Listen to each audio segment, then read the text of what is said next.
اسے کچھ نصیحت فرمائیے، یہ گوڑ بڑا کھاتا ہے۔ تو پیارے نبی صلی اللہ علیہ وسلم نے کہا کہ اے بڑھیا، آپ اس کو بھی لے جائیے، آپ کل تشریف لائیں۔ کل وہ دوبارہ حاضر ہوئی، دوبارہ آ کے انہوں نے وہی مطالبہ رپیٹ کیا۔ تو نبی صلی اللہ علیہ وسلم نے اس بچے کو سمجھایا کہ بیٹا زیادہ گوڑ نہ کھایا کرو۔ اب جب اس عورت نے اس بچے کو نصیحت کروا لی، وہ اس الجھن کا شکار تھی کہ آخر اللہ کے نبی صلی اللہ علیہ وسلم نے یہ کیوں کہا کہ کل آنا۔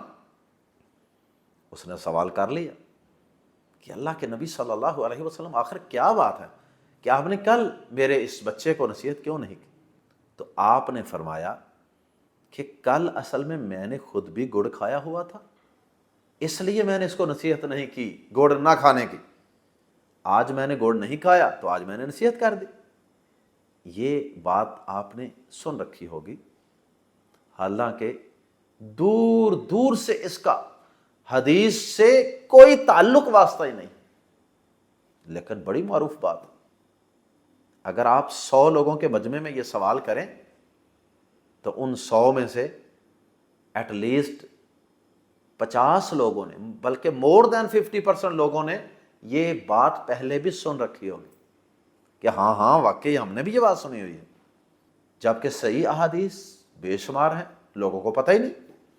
لیکن جو گھڑی ہوئی ہیں، جو خود بنائی ہوئی ہیں، وہ باتیں تو جنگل کی آگ کی طرح پھیل جاتی۔ شاید اس کے ساتھ شیطان بھی اپنا کام کر رہا ہوتا ہے۔ تو یہ بات قطعاً حدیث نہیں ہے، قطعاً یہ حدیث نہیں ہے۔ اللہ اکبر۔ اور نہ ہی ایسی بات ہے اگر ایک چیز ہے وہ میرے لیے ٹھیک ہے لیکن وہ میرے بچے کے لیے ٹھیک نہیں ہے۔ سپوز اب میرے لیے موبائل ٹھیک ہے، میری ضرورت ہے، لیکن میرا ایک بیٹا، میری ایک بیٹی ابھی وہ ٹین ایجر ہیں، اگر وہ اٹھ کے کہیں کہ ابا جان ہمیں بھی موبائل لے کے دیں، ہمیں بھی گاڑی لے کے دیں، تو اب وہ موبائل میرے لیے تو اس سٹیج میں ٹھیک ہے لیکن اس بچے کے لیے وہ ٹھیک نہیں ہے۔ تو میں اپنے بچے کو سمجھا سکتا ہوں باوجود اس کے کہ میرے پاس موبائل بھی ہے، گاڑی بھی ہے۔ تو شریعت میں ایسی قطعاً کوئی بات نہیں کہ آج آپ نے گوڑ کھایا ہے، آج نہ سمجھائیں تو اگلے دن سمجھا لیں۔ تو اگر وہ گوڑ کوئی غلط کام ہوتا تو اللہ کے نبی صلی اللہ علیہ وسلم نعوذ باللہ وہ کیوں کھاتے؟ اللہ اکبر۔ عام لوگوں کی نا یہ ایک طرز کلام ہے، ان کا ایک سٹائل چلتا ہے کہ جی ایت ہے جی ساڈے نبی پاک دا فرمان بھی ہے نا جی، یہ کہہ کے تو آگے وہ بات جو انہوں نے کرنی ہوتی ہے نا، یا جو انہوں نے سنی ہوتی ہے، مشہور ہوتی ہے، اس کو وہ بیان کر دیتے ہیں، گویا کہ اس کو حدیث بنا دیتے ہیں۔ کہتے ہیں جی دیکھیں جی یہ تو ہمارے نبی پاک صلی اللہ علیہ وسلم کی بھی حدیث ہے نا جی کہ کھانا کھانے سے پہلے پانی پئیں تو یہ سونا ہے، گولڈ، اور اگر درمیان میں پانی پئیں تو یہ چاندی ہے، اور اگر آخر میں پانی پئیں تو یہ تانبا ہے یا پیتل ہے یا لوہا ہے۔ اب ذخیرہ حدیث آپ چھان ماریں، یہ بات آپ کو کہیں بھی حدیث کی شکل میں نہیں ملے گی۔ یہ کسی حکیم کا قول ہوگا، کسی طبیب کا قول ہوگا کہ چلو جی پانی شروع میں پئیں تو زیادہ بہتر ہوتا ہے، لیکن اس کو حدیث قرار دینا یہ بہت بڑی جسارت ہے، یہ معمولی کام نہیں ہے، اس میں سوچ سمجھ کے ہمیں بات کرنی چاہیے۔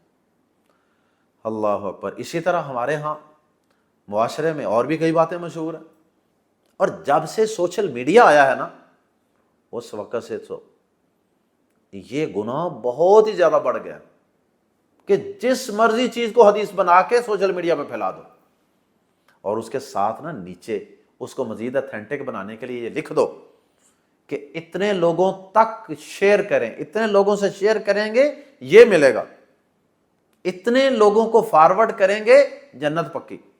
بھائی یہ فارورڈ اور شیئر یہ الفاظ تو اس وقت ہوتے ہی نہیں تھے، یہ تو اب کی ایجاد ہے، فارورڈ اور شیئر۔ اور سوشل میڈیا کے جنون میں کہ جو چیز آئی بس اس کو آگے چلا دو، جو چیز آئی فارورڈ، جو چیز آئی فیس بک پہ چڑھا دو، یہ رویہ قطعاً درست نہیں۔ حرام ہے اللہ کی قسم ایسی سنی سنائی باتوں کو حدیث قرار دے کر پیارے نبی صلی اللہ علیہ وسلم کا نام استعمال کر کے آگے چلا دینا، یہ اللہ کے ہاں بہت بڑا جرم ہے، یہ گناہ ہے، یہ کبیرہ گناہ ہے۔ جس کام کو کرنے پر جہنم کی وعید سنائی جا رہی ہے، کیا اس کے کبیرہ گناہ ہونے میں کوئی شک ہے؟ یہ کنفرم کبیرہ گناہ ہے، یہ ایسا گناہ نہیں ہے جسے معمولی سمجھا جائے۔ تو بہرحال پیارے نبی صلی اللہ علیہ وسلم کی احادیث مبارکہ جب صحابہ کرام نے تحریر فرمائی اور پھر تابعین نے، تبع تابعین نے اور ائمہ محدثین نے جب ان پہ کام کیا، وقت گزرنے کے ساتھ ساتھ جب صحابہ کرام دنیا سے جا رہے تھے، رخصت ہو رہے تھے، ذخیرہ احادیث جو پہلے سینوں میں زیادہ محفوظ تھا، اگرچہ کتابوں میں بھی نبی صلی اللہ علیہ وسلم کے دور میں بھی احادیث لکھی گئی ہیں، لیکن زیادہ یہ احادیث سینوں میں محفوظ ہوتی تھی۔ وقت گزرنے کے ساتھ ساتھ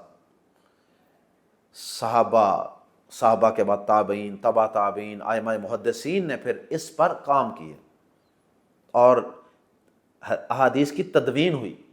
تو اس وقت کئی لوگوں نے، کئی منافقین نے، کئی یہودیوں نے نبی صلی اللہ علیہ وسلم کی طرف کئی باتیں اپنی طرف سے گاڑ کر اس ذخیرہ احادیث کے اندر انہوں نے انٹر کرنے کی کوشش کی۔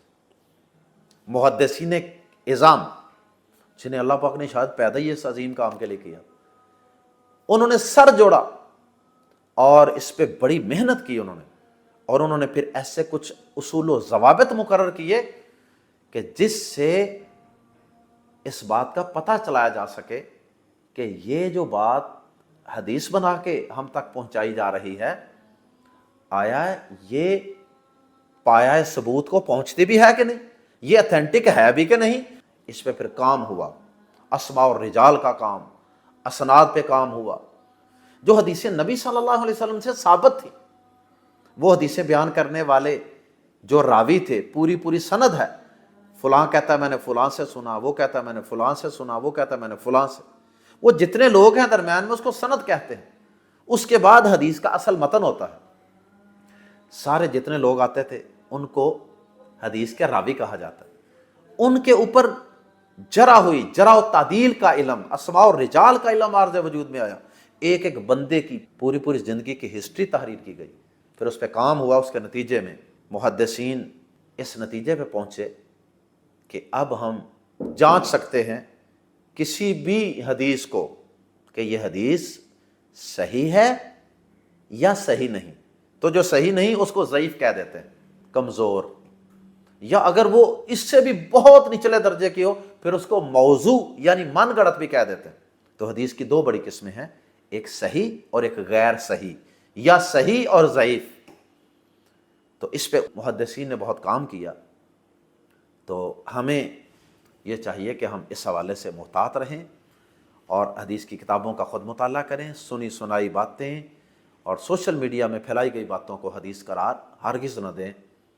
ماہ ربیع الاول کے حوالے سے بھی ہمارے ہاں یہ بات مشہور ہے کہ جس نے سب سے پہلے ربیع الاول شریف کی مبارکباد دی اس پہ جناب جنت لازم ہو گئی، جنت واجب ہو گئی، اس کو یہ فائدہ حاصل ہو گیا، اس کو یہ اجر مل گیا۔ حالانکہ ذخیرہ احادیث میں واللہ العظیم پوری ذمہ داری سے یہ بات کہہ رہا ہوں، پورے ذخیرہ احادیث میں ایسی کوئی حدیث نہیں۔ تو اس حوالے سے محتاط رویہ اختیار کریں، بجائے اس کے کہ ہم اجر و ثواب حاصل کریں، الٹا ہمیں اس کی وجہ سے گناہگار ہونا پڑے گا۔ ہم تو حدیث آگے پھیلاتے ہیں ثواب کے لیے، لیکن یہاں نیکی برباد، گناہ لازم، کہ مصداق ثواب بھی نہیں ہوگا، الٹا گناہ ہوگا۔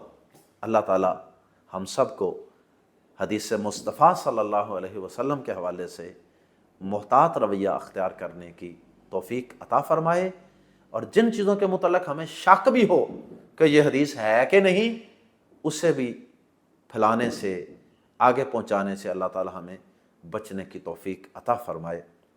سبحانک اللہم و بحمدک اشہد ان لا الہ الا انت استغفرک و اتوب الیک۔